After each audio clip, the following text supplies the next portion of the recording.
여러분 안녕하십니까? 포항 MBC 뉴스데스크입니다. 태풍 흰남노 당시 포항에서는 공동주택도 큰 피해를 입었는데 상당수가 아직까지 복구되지 못하고 있습니다. 지하 배관에서 오수가 줄줄 새고 침수 방지용 차수판도 형식적으로 설치해서 폭우가 쏟아지면 지하 주차장은 또 물에 잠길 지경입니다. 포항시로부터 받은 지원금에다 아파트 자체 예산까지 모두 쏟아부어도 복구 비용에는 턱없이 모자란 안타까운 상황인데요. 민생을 위한 정치는 작동되지 않고 있습니다. 장성훈 기자입니다.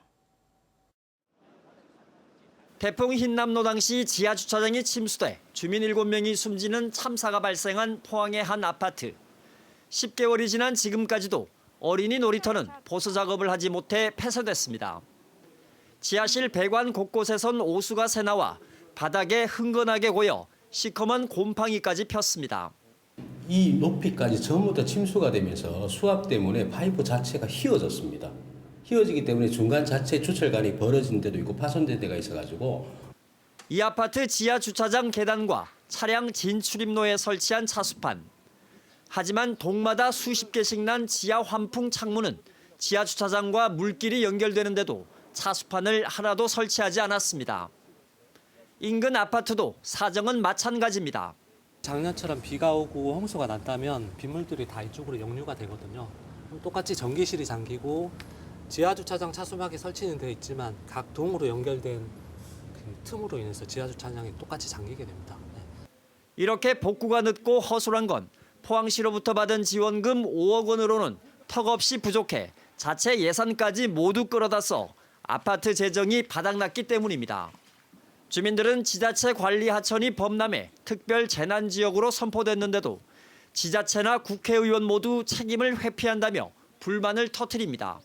대통령 왔다 오고 뭐 특별 전화기 선포하고 끝이야. 그 이외에는 누구도 온 사람이 없어요. 아무도 그냥 내팽개친 자. 앞전에 이런 예가 없었기 때문에 특별하게 조치를 내서 특별한 지원을 하라고 있는 것이지 전례를 찾는다면 특별하다는 의미가 없을 것 같습니다. 포항시는 흰남노 피해 직후 조례를 개정해 복구 지원금 한도를 5억 원까지로 올렸다며 조례를 다시 개정하지 않는 한 추가 지원은 어렵다는 입장입니다. 주민들이 여러 차례 면담을 요청한 지역구 김병욱 의원실은 주민 지원 방안은 제시하지 않은 채 엉뚱한 대책을 내놓습니다. 당사자인 포항시가 있는데 포항시를 제치고 의원실이 뭐 나서서 뭘 하기는 사실은 좀 현실적으로 좀 맞지 않지 않습니까? 그죠? 태풍 흰남노로 인해 포항에서는 공동주택 67곳이 피해를 입은 것으로 조사됐으며 포항시는 예산 30억 원을 편성해 적게는 수십만 원에서부터 최대 5억 원까지 지원하고 있습니다. MBC 뉴스 장성훈입니다. 올해 봄철 동해 수온이 국내에서 관측을 시작한 1981년 이후 42년 만에 가장 높은 걸로 나타났습니다. 한국해양과학기술원은 올해 3월부터 5월까지 동해 평균 해면 수온이 10도로 사상 최초로 두 자릿수를 기록했다고 밝혔습니다. 동해 봄철 평균 수온은 1980년대 7.7도에서 2010년대에는 8.3도로 30년간 0.6도 올라 완만한 상승을 보이다가 북극해 해빙 감소 등의 영향으로 2021년부터 최근 3년간 1도가 높아졌습니다. 경주 쪽샘 유적 발굴 현장에서 삼국시대 유적으로는 매우 드물게 사람의 머리카락과 머리 장식 흔적이 발굴됐습니다. 실제 비단벌레 날개로 만든 말다래 등 화려한 부장품들도 함께 나와서 이 무덤의 주인을 이른 나이에 세상을 떠난 신라 공주로 추정하고 있습니다. 장미쁨 기자가 보도합니다. 실제 비단벌레 날개로 복원한 비단벌레 꽃잎 장식 직물 말다래입니다. 이렇게 광택이 나는 화려한 장식은 신라 고분 가운데서도 최고 등급의 무덤에서만 확인됩니다. 찬란했던 신라 공예 기술의 우수성을 엿볼 수 있습니다. 실제 인도네시아에 서식하는 비단벌레 표본 400개를 구입해서 날개를 분리하여 제작하였고요. 실제 유물과 동일하게 금동태를 말아 비단벌레와 연결하고 금동판과 실로 고정하였습니다. 금구슬과 은구슬, 남색 유리구슬이 4줄로 꿰어진 화려한 가슴걸이와 팔찌, 반지 등은 신라 왕족의 장신구로 추정됩니다. 그런데 일반 성인 여성의 것이라고 보기에는 크기가 매우 작아서 10살 전후의 여자아이, 어린 공주의 무덤으로 추정됩니다. 전형적인 출자형 장식과 이렇게 수식을 다른 금관인데 굉장히 작은 크기라는 걸 느낄 수가 있으실 겁니다. 특이한 것은 이 무덤에서 출토된 5cm 정도 되는 작은 머리카락 조각입니다. 삼국시대 사람의 머리카락이라고 하기에는 놀라울 정도로 보존이 잘 돼 있었는데 이 머리카락을 비단 같은 직물이 감싸고 있는 모양도 확인됐습니다. 5cm밖에 안 되는 조각으로 발견되었기 때문에 정확하게 확인할 수는 없지만 이렇게 직물들을 이렇게 가닥가닥해서 직물로 감싼 형태. 그래서 아마 당시 신라인들의 헤어스타일도 추정할 수 있지 않을까 이렇게 생각하고 있습니다. 또 3가지 색의 실을 사용한 직물 등 삼국시대 만들어진 실제 직물이 최초로 발견돼 당시 사회문화에 대한 중요한 연구 자료로 평가됩니다.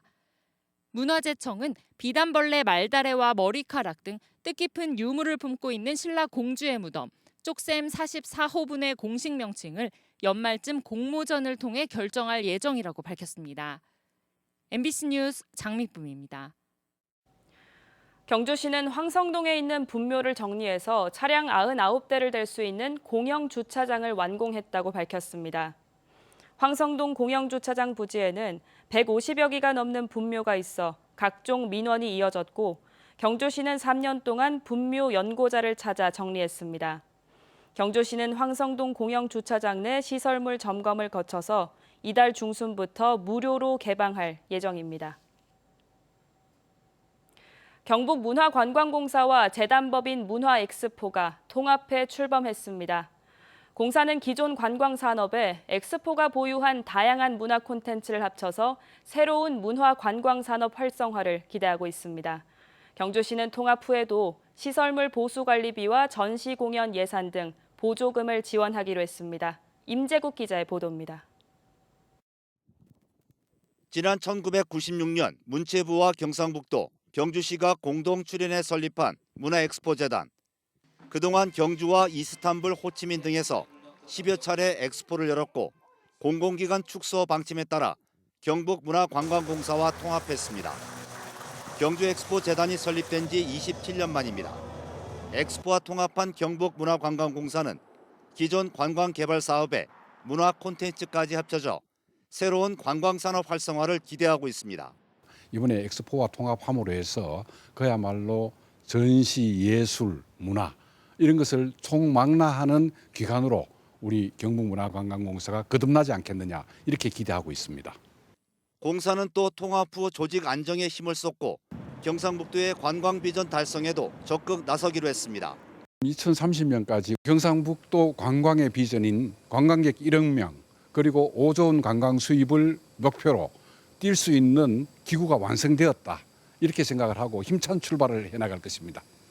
두 기관 통합을 위해 경상북도는 지난 2월 조례를 개정했고 엑스포의 모든 인력과 재산 등을 공사에 포괄 승계했습니다. 논란이 됐던 엑스포재단 출연금 25억 원은 경주시에 반환했습니다.